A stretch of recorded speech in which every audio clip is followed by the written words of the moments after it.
Good night. So today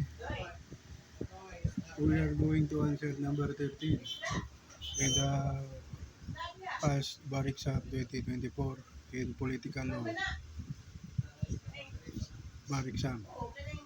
In June 2024, Karina, a private citizen, filed a verified impeachment complaint against the Vice President of the Philippines for culpable violation of the 1987 Constitution and betrayal of public trust. The impeachment complaint was referred to the House of Representatives Committee on Justice.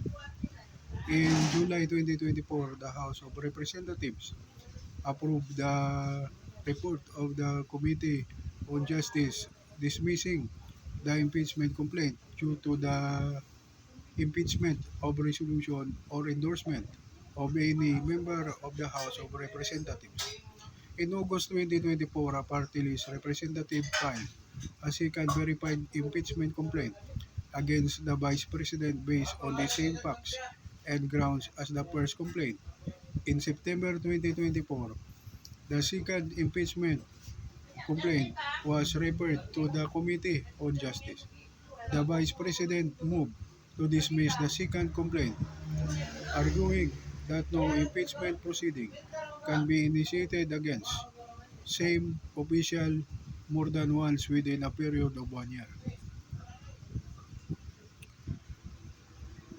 May the second impeachment complaint be dismissed for violation of the 1 year bar rule? Explain. Answer.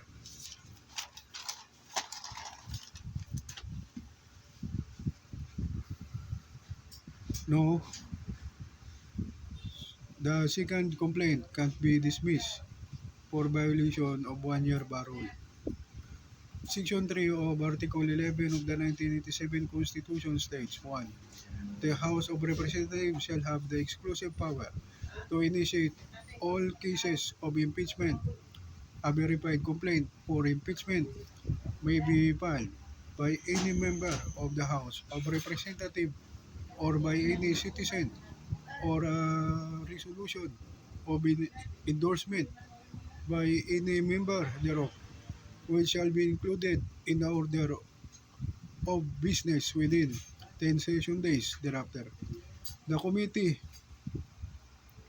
after hearing and by a majority vote of all its members, shall submit its report to the House of Representatives House within 60 session days from such referral, together with the corresponding resolution.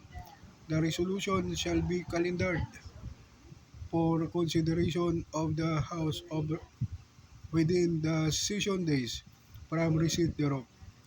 3. A vote of all, at least one-third of all the members of the House shall be necessary either to affirm a favorable resolution with the articles of impeachment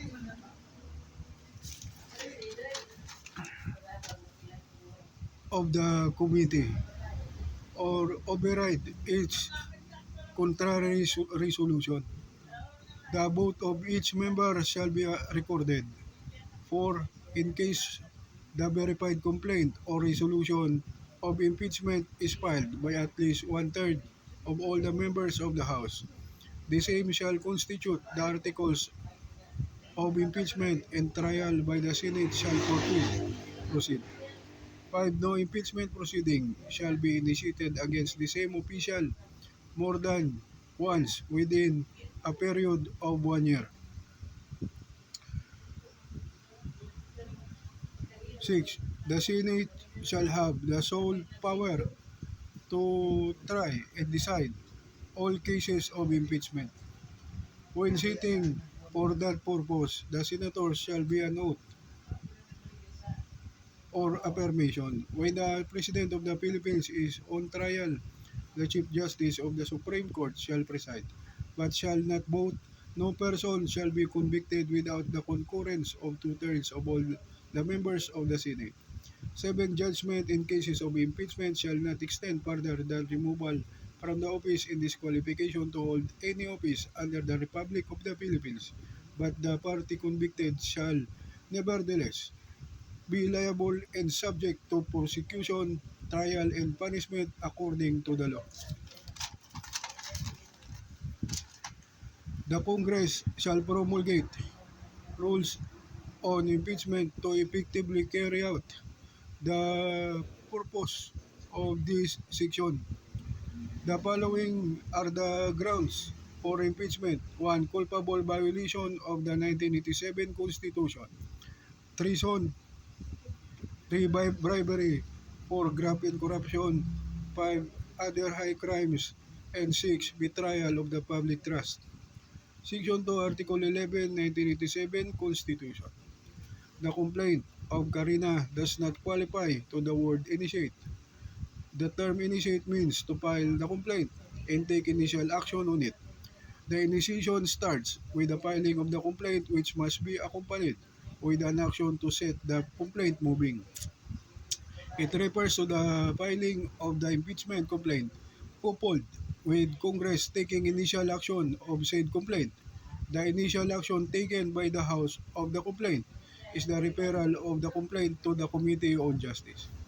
Francisco versus House of Representatives et al. 460 Bill 830-2003. What ends the initiation is the referral to the Committee on Justice. Once an impeachment complaint has been initiated, another impeachment complaint may not be filed against the same official within a one-year period. Gutierrez versus House of Representatives Committee on Justice et al. GR number 193454, February 15, 2011. Sources: the 1987 Constitution of the Republic of the Philippines, compiled by and edited by RBSI editorial staff. Ernesto C. Salaw, LLB, Supervising Editor.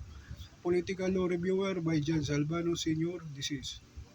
So thank you for listening. Good night and God bless.